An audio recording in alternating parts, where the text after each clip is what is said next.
My girlfriend cheated on me with my therapist, the one she convinced me to see. There are certain phrases that don't sound like foreshadowing until much later. For me, it was, "You should try therapy. It might help. I know someone good." At the time, we were fine, or I thought we were. I'm 29 now. This started when I was 27. My girlfriend, let's call her Maya, was 28, smart, funny, with the kind of calm that makes people confess things to her. We'd been together almost 2 years, lived in a one-bedroom near the river, the kind of place that's always a little too humid, even when the windows are open. Our routines were pleasant: Tuesday tacos, Saturday laundromat, Sunday walks with coffee like we're in a commercial for health insurance. I wasn't falling apart, not dramatically. I had anxiety that ran like background noise, sometimes spiking into panic that would freeze my hands at the keyboard at work. Sleep was junk. There were days where I felt like a dull pencil. Technically functioning, not good at anything. Nothing catastrophic, just life, but heavier. Maya would rub my back and say, "You don't have to carry all that by yourself." She'd say it with such gentleness that I almost believed I could hand her a bag of rocks labeled feelings, and she'd just walk away whistling. "Try therapy," she kept saying. "You don't even have to like it, just try." I told her, I've done it before, which was true. 2 years earlier, I'd seen a counselor at a clinic with fluorescent lighting and a wall calendar that still said October and January. It wasn't bad, but it wasn't anything. I learned 3 breathing exercises and ghosted my own healing. "This one's different," she said. "He actually listens, and he knows anxiety inside out." "He?" I said. She shrugged. "Does that matter?" I told her it didn't. I told myself it didn't. Men talk to men all the time. We confess to bartenders and barbers and dudes at hardware stores who ask what we're building. What's a therapist but a man with nicer chairs? His name was Dr. Ellis.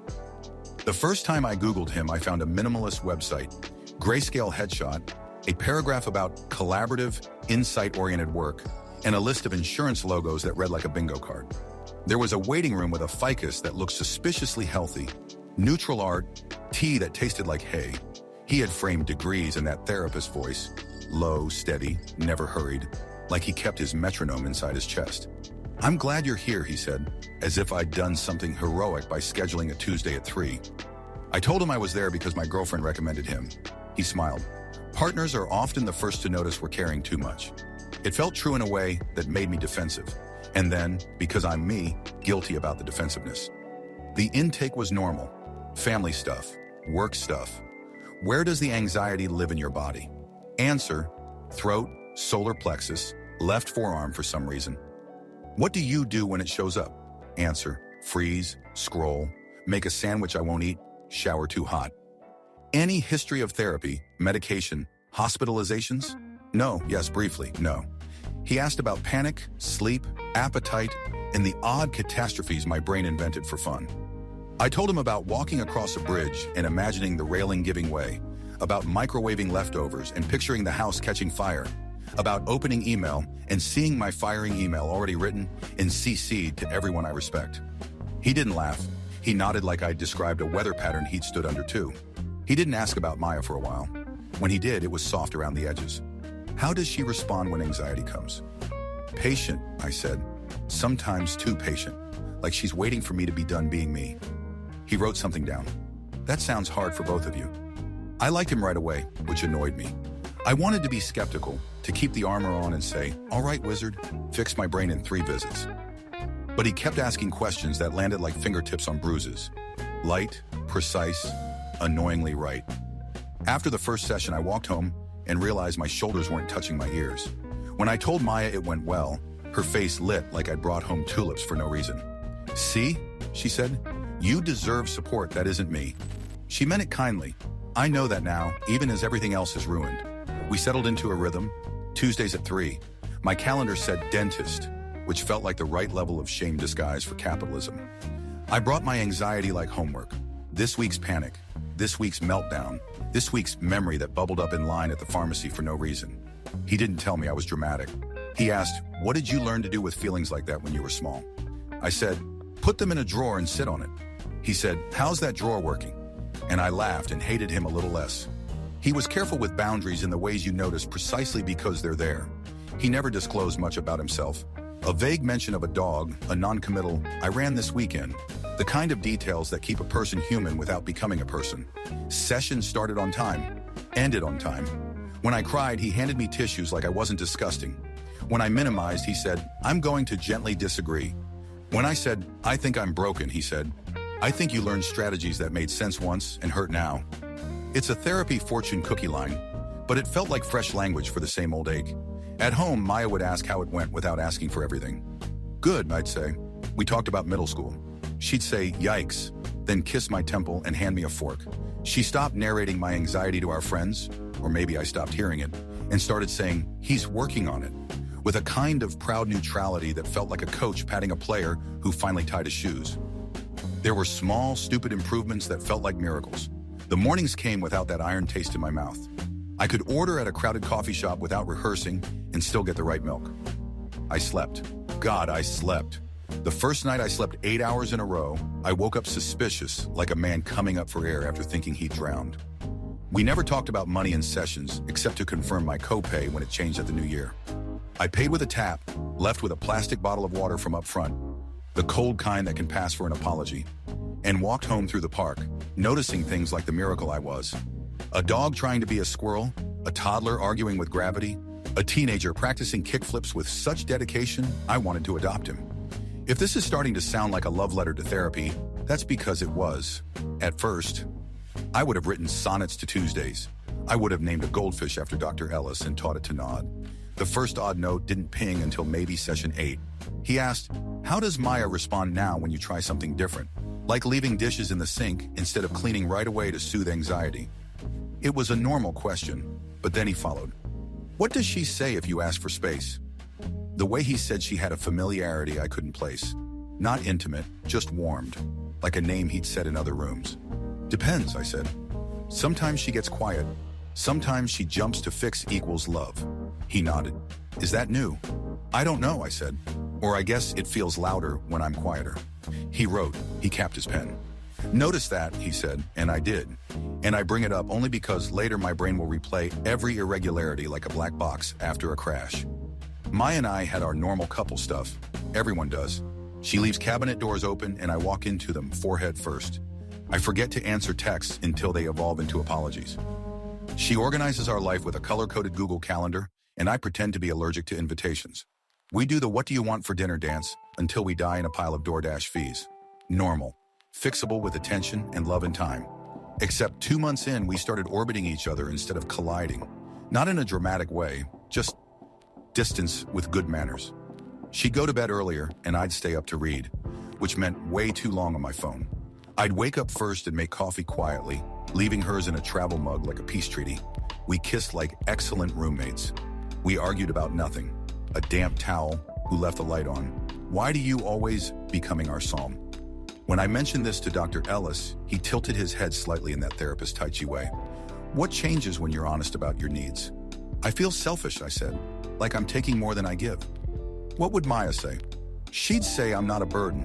Then she'd do dishes faster. So love equals speed. "I guess," I said, smiling because he always found a math joke for me. "Who taught you that?" he asked, and we went back to childhood like pilgrims. I can't mark the precise day his name started living in our apartment. Sometimes Maya would say, "What did Ellis think?" Casual, first name basis, like a friend I played pickup with. Other times she said, "Your therapist," with a correct clinician distance. And sometimes she'd say nothing at all but look at me like she was curious what he would want me to say. "Do you like him?" she asked once out loud in the kitchen with water boiling. "I think so," I said. "I hate him when he's right and like him when he's kind." "That seems correct." She smiled. "He is kind." It didn't register then. Why would it? Plenty of people meet their partner's therapist in passing. An open house, a fundraiser, a shared community thing. Still, I asked, "Have you met?" She shook her head. "Just, you talk about him. He sounds like he gets you." I handed her the spoon. "He does," I said, and felt grateful to both of them at once.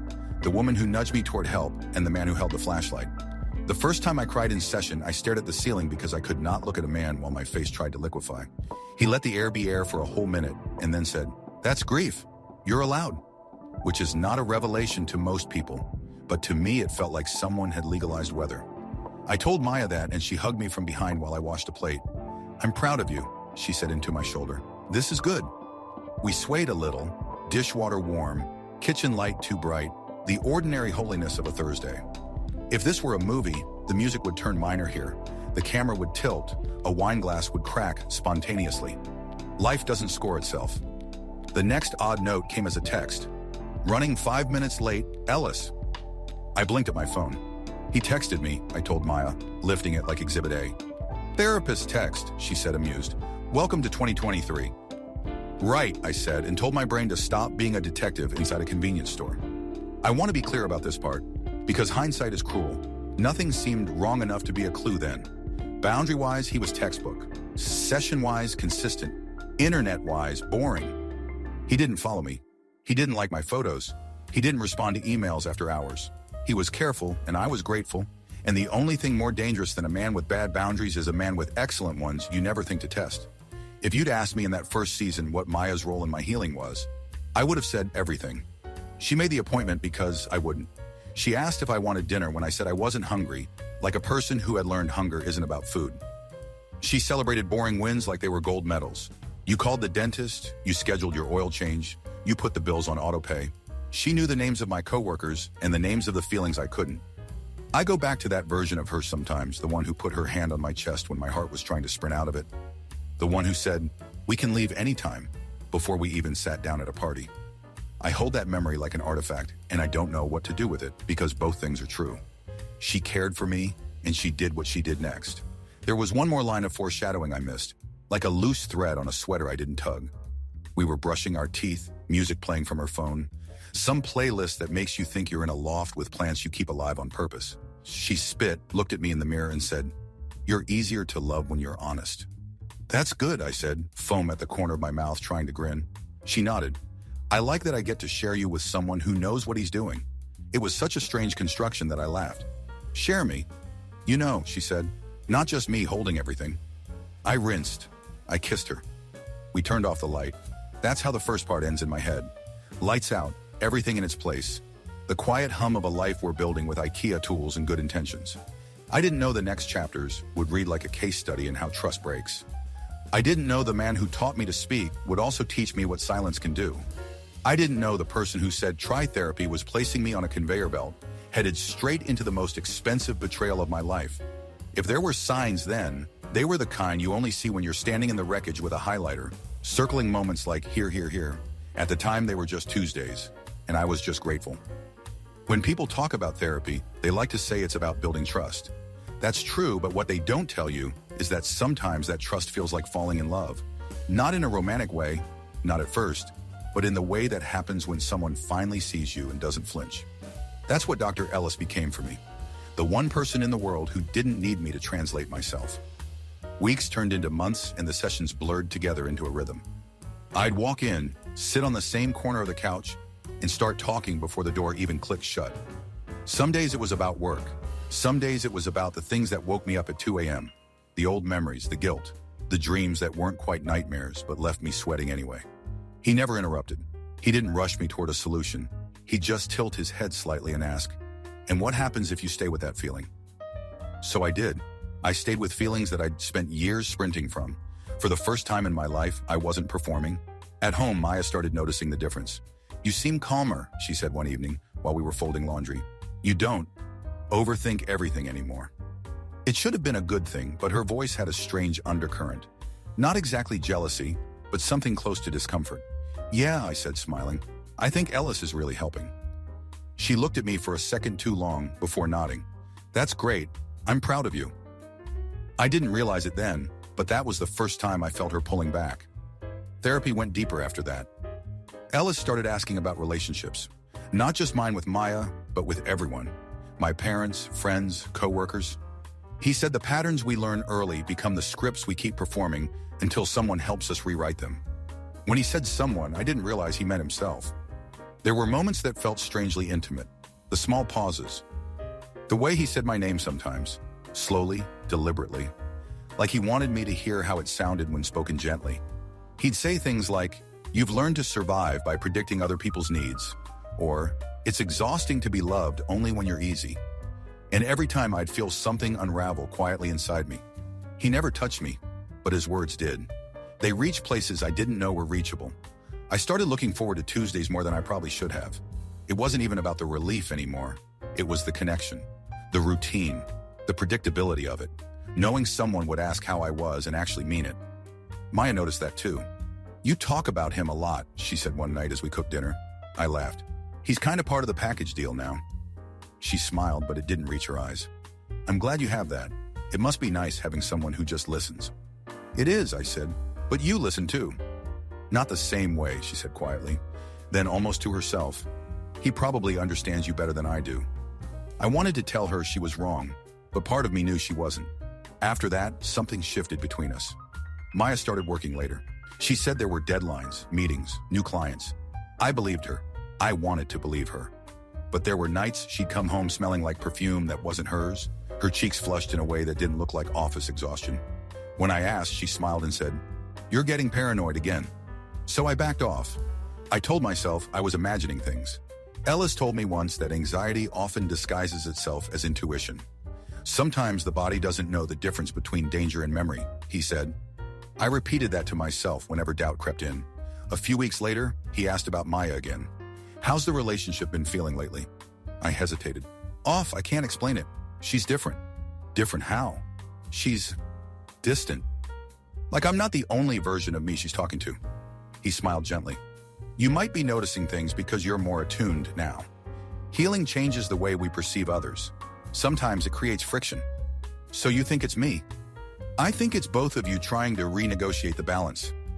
I nodded. It made sense. Everything he said always made sense. But the next time Maya came home late, I couldn't shake the thought that the balance wasn't what I thought it was. Then came the first coincidence. One day after a session, Ellis mentioned a restaurant, a new Italian place downtown. "You should try it," he said. "The mushroom ravioli is incredible." That night, Maya suggested we go out. "I made reservations," she said, smiling. When we got there, it was the same restaurant. I told her Ellis had mentioned it earlier. She froze for a split second before saying, "Oh, guess it's popular." I didn't think much of it, but looking back, I should have noticed how her smile didn't reach her eyes that time either. By month 6, therapy had become the centerpiece of my week.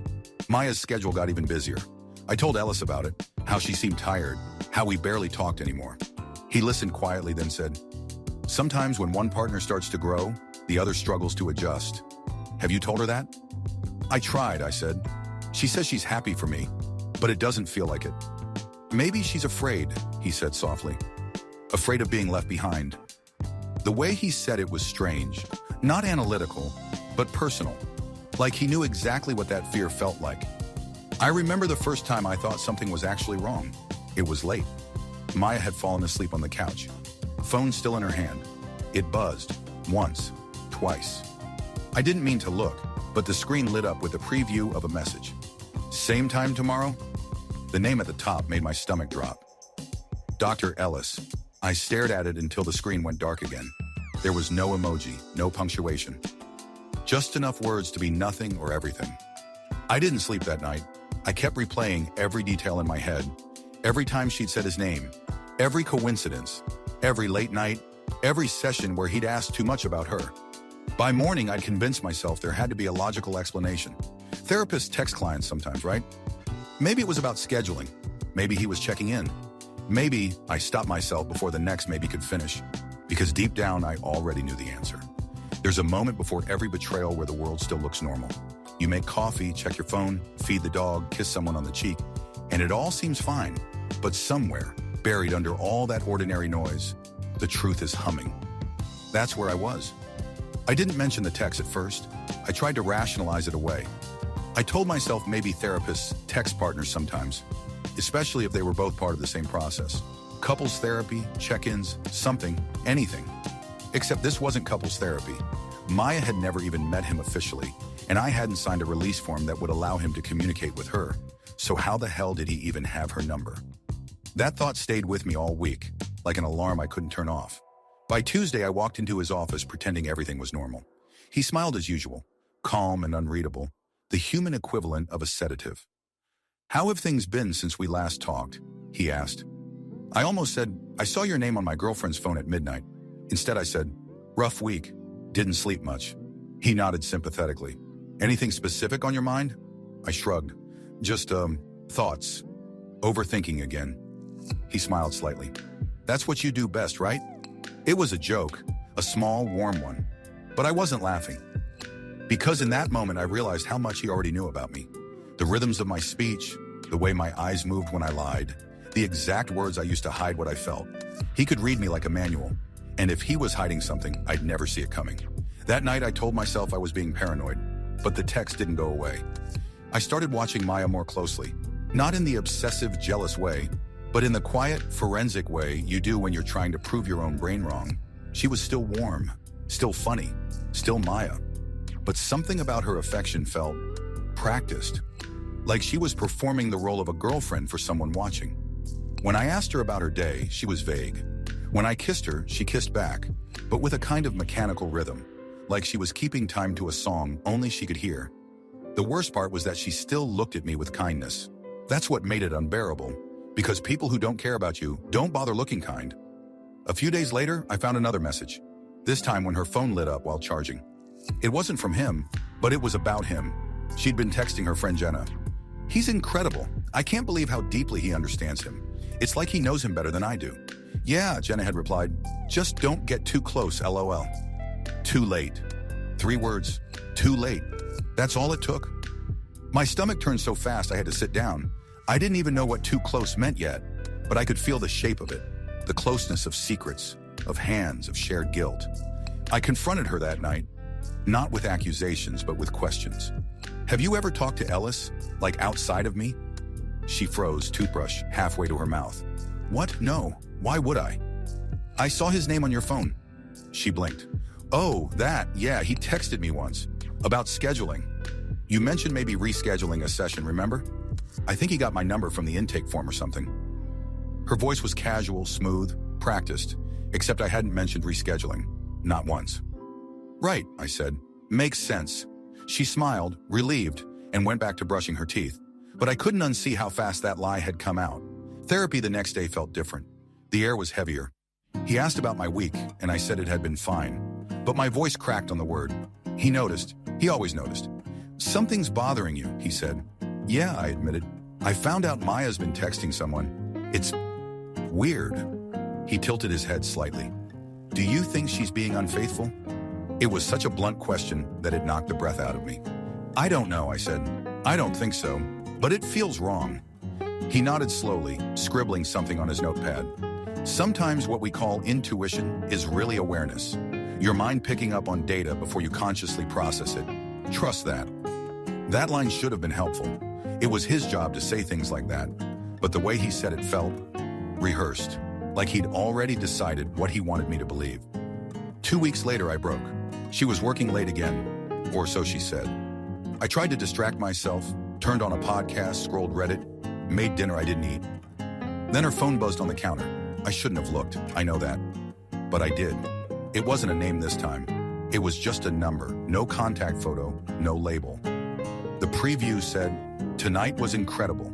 Same time next week?" I clicked it before I could stop myself. The rest of the thread was short but unmistakable. The kind of messages that don't leave room for interpretation. You shouldn't have said that about his dad. He's starting to suspect. He won't. He trusts you. You're terrible. You love it. I stared at those words until they blurred. Then I scrolled up. The first message in the thread was dated 4 months ago. The number wasn't saved, but I recognized it immediately. It was Dr. Ellis's office line. I don't remember the next few hours clearly. I know I smashed a glass. I know I walked outside barefoot. I know I called my friend Ben and said, "She's sleeping with him," before I even processed that I'd said it aloud. Ben drove over. I sat on the curb with my hands shaking like I'd been electrocuted. He didn't ask how I knew. He just said, "Jesus, man," and handed me a bottle of water like it was medicine. The next morning, Maya acted normal, humming while she made coffee, talking about errands. I watched her like she was a stranger wearing my girlfriend's skin. When she turned her back, I said quietly, "How long has it been going on?" She froze, slowly turned. "What?" "You and Ellis." Her face went white. Then for a second, I saw something flicker across her expression. Not guilt, not fear, relief. Like she'd been waiting for me to figure it out. What followed wasn't a fight. It was worse. It was honesty. She sat down, exhaled, and said, "It wasn't supposed to happen." I remember my voice sounding calm, detached, like I was interviewing her for a job I didn't want her to get. When? After your 3rd month, she said. It started small. We were talking about you. He wanted to help. You just what? She swallowed hard. He understood. Everything I said about you, he understood. That sentence landed like a knife between my ribs. So you fucked him because he understood? She flinched. Don't do that. Do what? Make it sound ugly. It is ugly, I said. You slept with my therapist, Maya. You do realize what that means? She started crying then, but I couldn't bring myself to comfort her. Because in that moment, I realized something worse than betrayal. They hadn't just crossed a line, they'd rewritten my entire healing into a lie. When I called his office later, the receptionist said Dr. Ellis was unavailable. I didn't bother leaving a message. I emailed him instead. Subject, termination of services. You know what you did.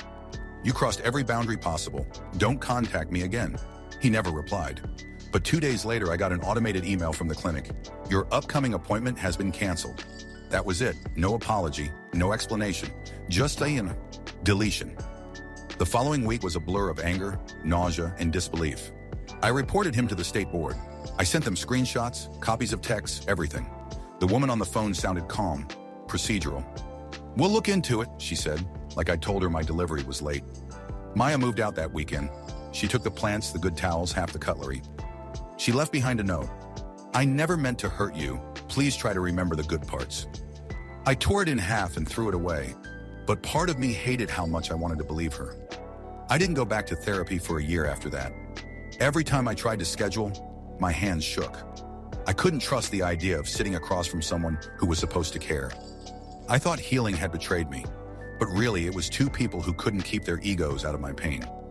I used to think heartbreak was a single moment, the discovery, the confrontation, the screaming. It's not. It's slow decay. It's the weeks that follow, when you keep expecting the pain to climax and end, but instead it just hums. Quieter, but constant. That's what the aftermath felt like. Humming wreckage. The first few days after Maya moved out were sterile. Our apartment felt like a crime scene. Everything intact, nothing alive.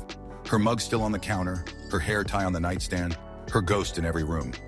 I didn't sleep in the bed for a week. I stayed on the couch with the TV on low volume, cycling between numbness and anger so strong it gave me headaches. Every notification made me flinch. Every unknown number made my stomach twist. I thought she'd call. I thought he might too. Neither did. When the investigator from the licensing board reached out, she sounded cautious, rehearsed. We received your complaint about Dr. Ellis, she said. I want to start by saying I'm sorry for what you've experienced. She asked for details, dates, communication records, proof. I gave her everything. The screenshots, the messages, the timeline. My voice cracked when I explained that the man who was supposed to help me heal had become the reason I'd need therapy again. She sighed softly. This isn't the first time I've heard something like this, she said, but it's still hard every time. Has he done it before? I asked. I can't disclose that, she said carefully, but your report will be investigated. You may be asked to provide a written statement. She hung up and I stared at my phone like it had betrayed me too. The following week, I started hearing the whispers through mutual friends. Maya wasn't denying it. In fact, she was spinning it, telling people that I'd pushed her toward Ellis, that I was unstable, that the relationship had already been falling apart before him. Classic damage control. Ben, my friend who'd helped me that night, told me someone had seen Maya and Ellis together at a coffee shop near the clinic. They didn't even look guilty, he said. Just normal, like they were on a date. I laughed. It came out like a cough. About a month later, she texted me for the first time. I just wanted to see if you're okay. I stared at the screen, thumb hovering. Then another message followed. You can hate me. You probably should. But it wasn't what you think. It wasn't planned. That word, planned, made me want to throw my phone because it implied something accidental, something that just happened, like gravity, like weather. So I replied, you met him because of me. You used my pain as an introduction. No response. I blocked her number after that. The board called again in mid-spring. Your complaint has been reviewed, they said. The case is moving forward. His license is temporarily suspended pending a formal hearing. It should have felt like justice. It didn't. It just felt like paperwork. I pictured him sitting in that same office, plants watered, degrees straight, maybe even with another client sitting where I used to. Someone else talking about anxiety, not knowing that the man listening had already learned how to exploit it. The worst part wasn't losing Maya. It wasn't even losing therapy. It was losing the version of myself that believed in help. For a long time, I couldn't even hear the word trust without feeling nauseous. When friends asked how I was doing, I lied. I'm fine, I said. I'm moving on. But moving on felt like walking through wet cement. Eventually, I did find another therapist. A woman this time. I told her everything on the first day. All of it, from the first session with Ellis, to the text messages, to the complaint. She listened quietly, pen still, eyes steady.